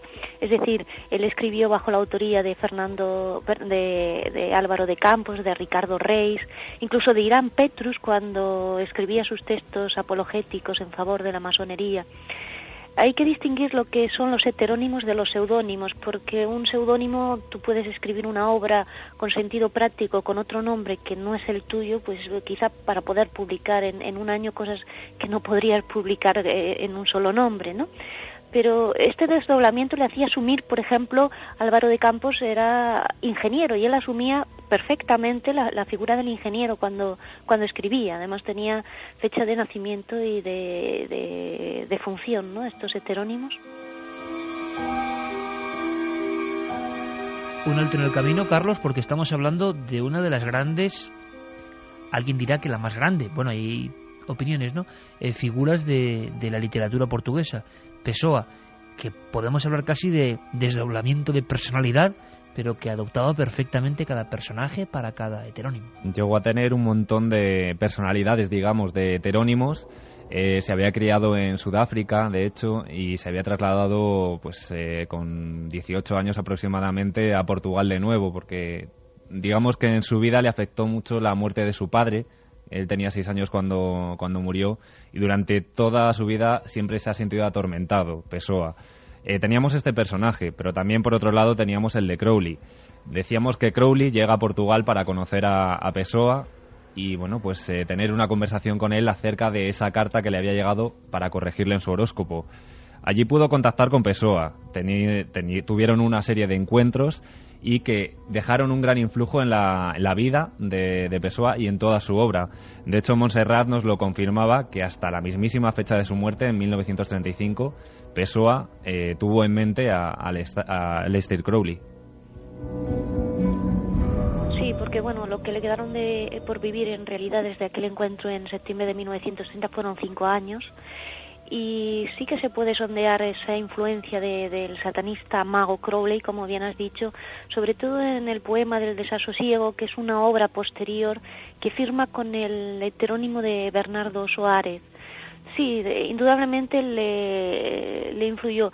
Con todo y que él, aquella visita, es una opinión personal después de haber estudiado este caso, yo creo que le aterrorizó la visita a Pessoa. Fijaos que tanto le aterrorizaba a Pessoa esa visita que la relación no fue nada bien. Chocaron rápidamente. El mago, por un lado, se sentía muy atrapado, acorralado en Portugal por la justicia, era muy perseguido en esa época, y por otro lado el escritor se dio cuenta de la personalidad transgresora que tenía el propio Crowley para toda esa etapa. Entonces, ¿qué ocurrió? Pues un mes después, de repente, Crowley desaparece, no se sabe nada de él, y se denuncia la ausencia del mago en Portugal, tanto a la Policía Nacional como a la Policía Internacional. Scotland Yard, en este caso, se pone a investigar, pasan los días, no hay ningún resultado, y la investigación parece ser que no da ninguna conclusión fidedigna. Hasta que en octubre de 1930, un periodista, que su nombre es Augusto Ferreira, llega hasta un punto concreto de Cascais. Es un punto muy enigmático. De hecho, yo pude estar este verano pasado allí y pude contemplar una placa conmemorativa que hay allí en este sitio, que es la Boca del Infierno. Pone la Boca del Infierno. La Boca del Infierno es, digamos, el acantilado. Hay un acantilado, es de hecho el punto más occidental de la península ibérica, en la parte del Atlántico. Y hay una placa conmemorativa que menciona unas frases que de hecho Montserrat nos va a leer a continuación acerca de esta supuesta desaparición del mago Crowley y del que no se sabía nada por entonces. De hecho, la policía lo que pensaba en un principio es que Crowley se podía haber suicidado y de hecho Montserrat nos lo contaba así. La conocida Boca do Inferno, que es un acantilado asomado al Atlántico, y en ella apenas en 8 o 9 líneas se reproduce la carta de suicidio que encontró el periodista Augusto Ferreira allí mismo en una pitillera. Se supo que pertenecía a Crowley esa carta porque venía firmada con unas iniciales chinas, Tuliyu. La nota decía poco más o menos: la otra boca do inferno va a devorarme, aunque no será tan cálida como la tuya, ¿no? Y estaba escrita en un papel con el membrete del hotel donde se había hospedado en esos días. Indudablemente, cuando se encuentra esta nota, pues Augusto Ferreira se la lleva a la policía y se empieza a especular con que se haya suicidado Crowley. Y la última persona que la ha visto con vida y a quien ha ido a conocer a Lisboa es casualmente a Fernando Pessoa, quien tiene que declarar. Todos los periódicos, Iker, tanto los de Portugal como los internacionales, se hacen eco de la noticia de la supuesta desaparición y suicidio de Crowley. Las investigaciones siguen y, bueno, pues tanto la policía de Portugal como la de Inglaterra se resisten a creer que Crowley haya desaparecido de la faz de la Tierra así como así. Comienzan a situar la posible culpabilidad de ese suicidio a Pessoa, porque decíamos que este periodista había encontrado esta carta en la que supuestamente Crowley se despedía de un amante que había tenido en Portugal. Pessoa declara, no se encuentra ningún indicio que le haga culpable y entonces, bueno, le liberan. Años más tarde, Crowley sería encontrado en Alemania, se comprueba su identidad y verdaderamente era él, con lo cual digamos que había habido una especie de montaje en ese suicidio para escapar. Una falsa muerte, se dijo. Efectivamente, una falsa muerte para escapar de Portugal. Lo que no se sabe es si Pessoa participó o no de ese montaje. Y lo que sí sabemos es que en ese lugar, en la boca del infierno, quedó para siempre esa placa conmemorativa en el que se menciona este posible intento de suicidio, montaje, no lo sabemos muy ciertamente. Y bueno, pues de hecho en esa zona, Cascais-Sintra, ha quedado siempre un halo de misticismo que incluso la propia autora ha podido comprobar en su fase de investigación. Sintra es un lugar que tiene unas fuerzas telúricas naturales porque, digamos, sus formaciones geológicas abunda mucho el hierro, con muchos manantiales, tiene un microclima que a veces la envuelve en la niebla. Cuando a 3 kilómetros en línea recta tienes las playas donde te puedes estar bañando en ese momento, ¿no? Con un gran cambio de temperatura. Y yo creo que verdaderamente Sintra sí que tiene algo mágico, un halo mágico propio, que no solo detectamos quienes llegamos ahí, sino que debieron detectar también la corte lusitana cuando decidió pues construir sus palacios de veraneo, o aquellos magnates que se estaban haciendo ricos en el siglo XIX y construyeron también sus residencias.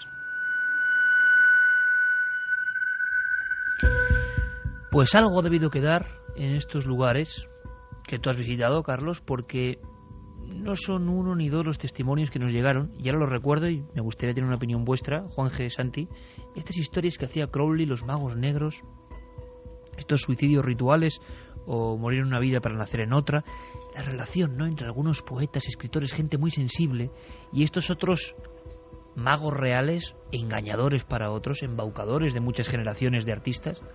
Pero me ha dejado impresionado algo que ha dicho Carlos, que es cómo a Pessoa, un hombre atormentado de por sí, le aterrorizó la visión de este mago negro de aspecto imponente. A lo que iba en Sintra, dos personas muy diferentes, una la voy a decir, que es Gerardo Olivares, el gran productor de documentales. Esto nos lo contó en un barco en alta mar, cosa que tenía en su aquel. Y Gerardo nos decía, este cordobés mítico que hizo la ruta de las Córdobas precisamente, dando estos reportajes, nos decía Carmen Benjamín Altamar que precisamente en Sintra había tenido una especie de visión, una especie de sensación extraña en una quinta, en uno de esos lugares, y como una figura, una niña que correteaba, pero es que luego otras personas, que estas no puedo decir el nombre, de enorme importancia en el mundo empresarial español, vamos a decirlo así, me contaban que estando allí vieron la misma niña, la imagen de una niña como escapando de un incendio que no existía.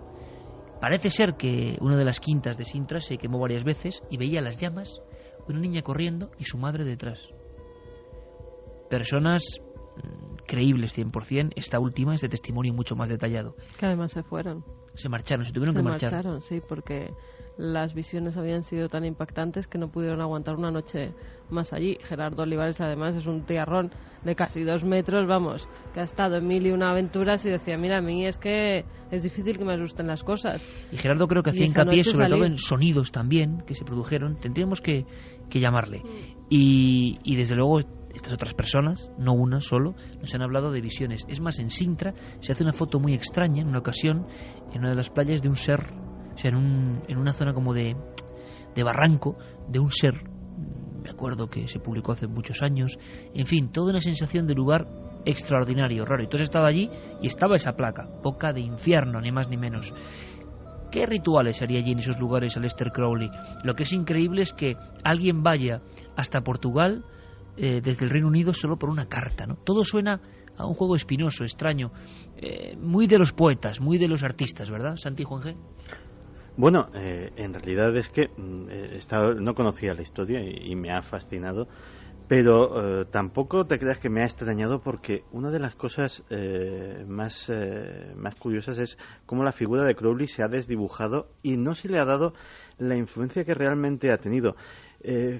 Hablábamos de poetas en este caso, pero fíjate, posiblemente el mayor seguidor que tuvo Crowley en Estados Unidos fue Jack Parsons. Jack Parsons fue uno de los fundadores, un cofundador del Jet Propulsion Laboratory. La carrera espacial norteamericana no se hubiese hecho sin Jack Parsons. O sea, su influencia es solamente un poquito menor a lo mejor de la de Wernher von Braun en la carrera espacial, y era un profundo y confeso seguidor de Crowley. Él, de hecho, su carrera científica y su carrera, llamémosle esotérica, no veía contradicciones en ella. Por seguir glosando al personaje, un cráter de la Luna, el cráter Parsons, está bautizado así en su honor, ¿no?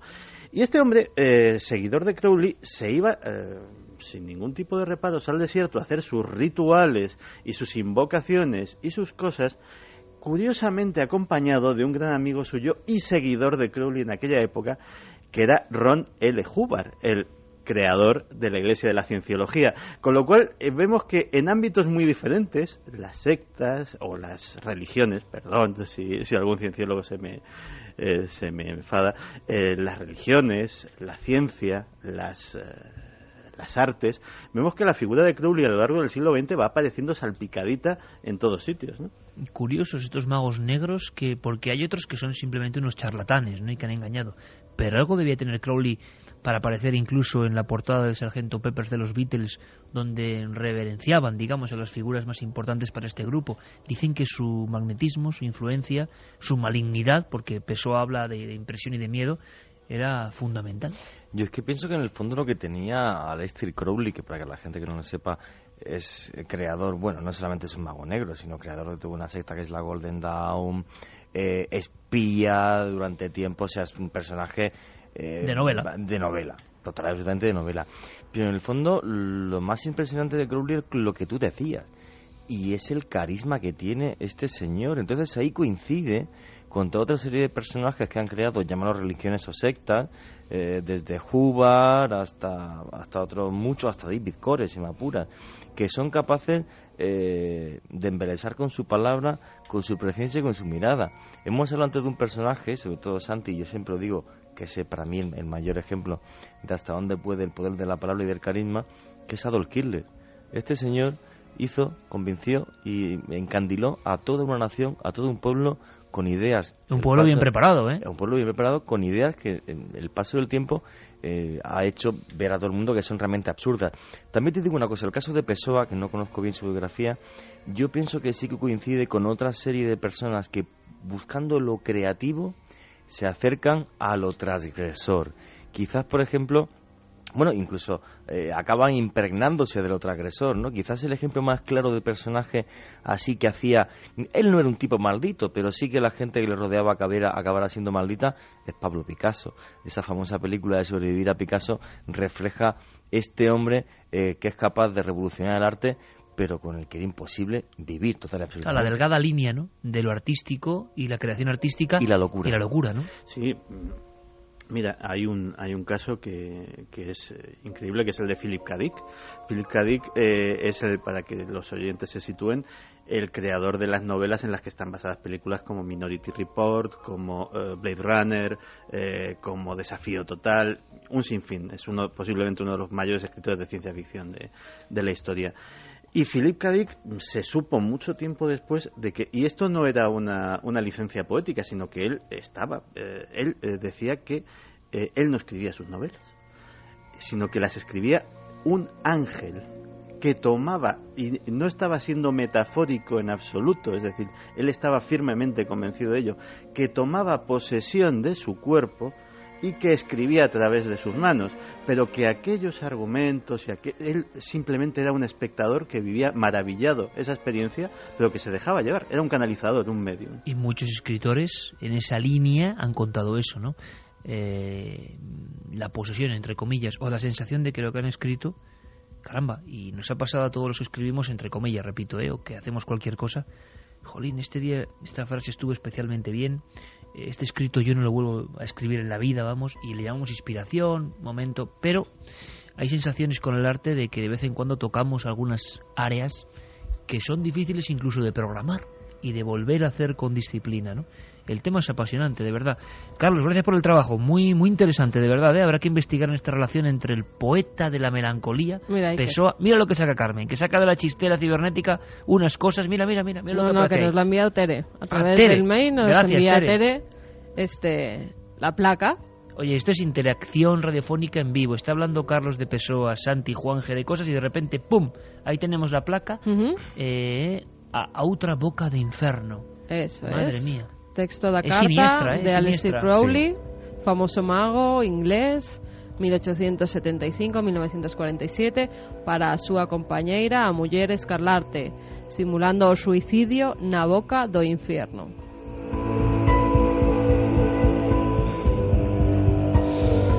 En fin, qué historias, ¿verdad? Qué cosas pasan. Carlos, muchas gracias, compañero. Gracias a vosotros. Oye, vamos a hacer una cosa. Dicen que el sol está raro, el sol está extraño. Claro, no miramos al sol, primero porque es muy dañino mirar al sol. Uy, pues yo hoy estaba tan a gusto, mirando al sol. Sí, pero no la retina, no el ojo con abierto. Las gafas, claro. Pero, sabes que hay manchas solares, ¿no? Unas manchas que van cambiando. Yo esto no lo sabía, sinceramente, lo de el periodo de rotación, que además implica que es que tiene que ser así y que la Tierra y el universo, nuestro pequeño universo, el sistema solar, se rige por una serie de leyes. Las manchas en el sol son importantes. Y algo está fallando. Y esto suena un poco a profecía terrible, pero algo está fallando.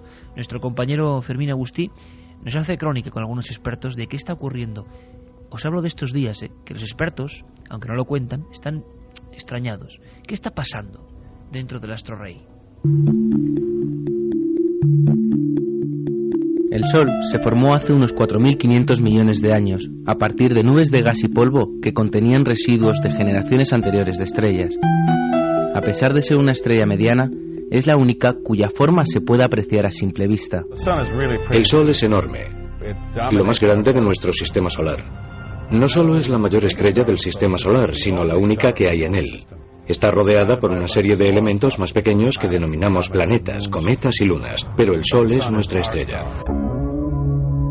Si observamos el Sol, podemos distinguir lo que se llaman manchas solares.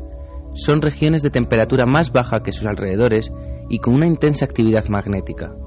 Miguel Gilarte, director del Observatorio de Almadén de la Plata en Sevilla, nos lo cuenta. Las manchas solares, pues son regiones más frías de la superficie solar.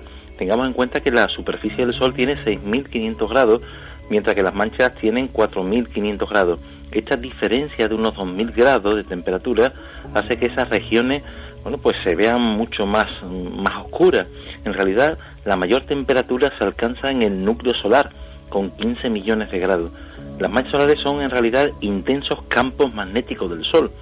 Estas manchas nacen como puntos oscuros. A medida que pasan los días, crecen en tamaño y se hacen varias veces más grandes que la Tierra. Algunos grupos de manchas son más de una decena de veces mayor que nuestro planeta. Las manchas se dividen y mueren como puntos. Estas evidencias se pueden ver incluso con pequeños telescopios, con los debidos filtros solares, ¿no? Nunca hay que mirar al Sol directamente, sino con filtros especiales. Las primeras referencias claras a las manchas solares fueron hechas por los astrónomos chinos en el 28 a.C., quienes probablemente podrían ver los grupos de manchas más grandes cuando la intensa luz del Sol era filtrada por el polvo que el viento había llevado desde los desiertos del Asia Central. El Sol tiene un ciclo de actividad de 11 años, es decir, cada 11 años alcanza el mayor número de manchas posibles y va disminuyendo hasta incluso tener periodos sin que se puedan apreciar. El problema es que el Sol lleva 15 meses sin que se pueda ver actividad en él, cuando en realidad debería haberse iniciado ya su ciclo. Esto puede llegar a tener grandes repercusiones en la Tierra. Estamos sometidos a los vaivenes cósmicos, al antojo del Sol. La vida en la Tierra depende de nuestro Sol, y gracias a Dios el Sol es una estrella estable.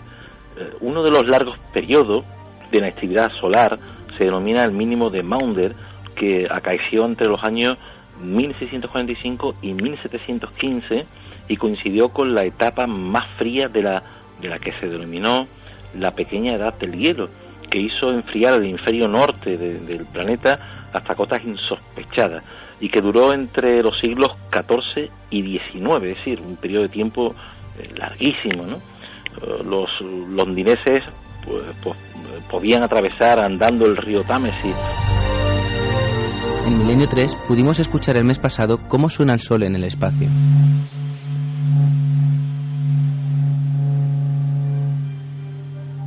Muchas incógnitas.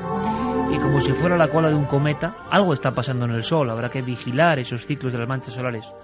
Esta música del espacio, hecha hace más de 33 años, Oxígeno, Jean-Michel Jarre, que es el sonido del espacio, yo creo que no igualado, podemos irnos a la historia más profunda. Hallazgos sorprendentes. Informativo de la historia. Nacho Ares.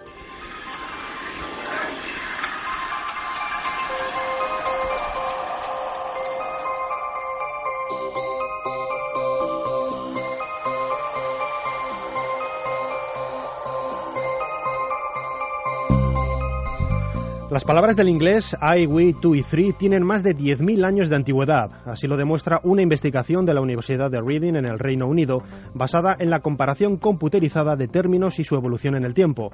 Nos da su valoración el doctor Antonio Ballesteros, profesor titular del Departamento de Filologías Extranjeras y sus Lingüísticas de la UNED. Mi valoración, de alguna manera, pues es un tanto, en principio, escéptica, quizás porque no estoy absolutamente familiarizado con los elementos informáticos, etcétera, que utiliza el profesor Mark Pagels, ¿no?, de la Universidad de Reading. También sé que utilizan estos métodos pues con lenguas realmente variopintas y muchas de ellas antiguas o incluso reconstruidas, como el indoeuropeo, el bantú, el maya, por ejemplo, o también los lenguajes o las lenguas aztecas. Pese a cierto escepticismo por mi parte, me parecen unos intentos loables.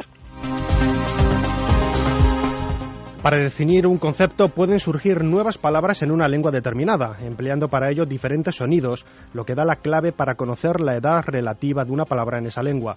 Lo curioso del procedimiento es que los investigadores también pueden predecir qué palabras tienen más posibilidades de desaparecer en un futuro próximo. Realmente me parece que lo que vienen a decir cuando señalan que palabras como I o we pues tienen decenas de miles de años, tiene bastante sentido. Es decir, no sé si se precisa de unos elementos computacionales tan sofisticados para señalar algo que tiene bastante sentido en sí, puesto que, por ejemplo, el yo, el sujeto, pues es algo que evidentemente aparece, yo creo que con la condición humana. Es muy interesante que aparezca también we, el nosotros, puesto que las antiguas sociedades, en este caso anglosajonas, ¿no?, tenían una mayor conciencia de lo que era el nosotros que lo que podemos tener en esta época tan subjetiva como la nuestra, ¿no? Cuanto más se usa una palabra, menos cambia con el paso del tiempo. Por lo tanto, las más utilizadas, como los ejemplos que hemos dado, han de ser obligatoriamente las más antiguas de todas.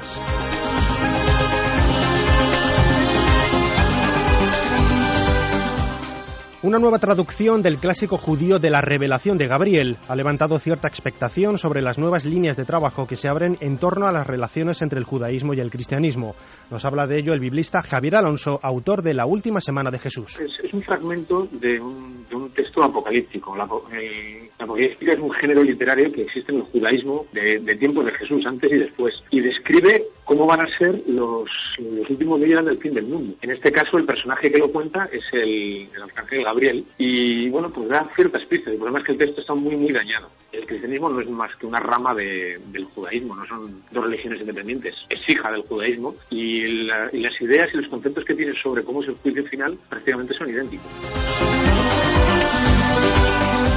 Llama la atención que el relato guarde una similitud sorprendente con la resurrección de Jesús, según se cuenta en el Nuevo Testamento, escrito muchos años después de la estela, lo que hace pensar que el texto es una fuente primigenia del cristianismo. Respecto al material, la verdad es que es una cosa bastante extraña encontrar un texto tan grande escrito en piedra. Se lo ha relacionado con los manuscritos del Mar Muerto, que están escritos todos en pergamino, y esto también es una piedra, es una losa de casi 1 metro de alto. Y respecto a cómo se ha encontrado, pues el problema es que no sabemos cómo se ha encontrado. Lo ha dado a conocer un coleccionista que dice que lo ha comprado en el mercado de antigüedades de Amán, en Jordania, pero no sabemos exactamente dónde viene.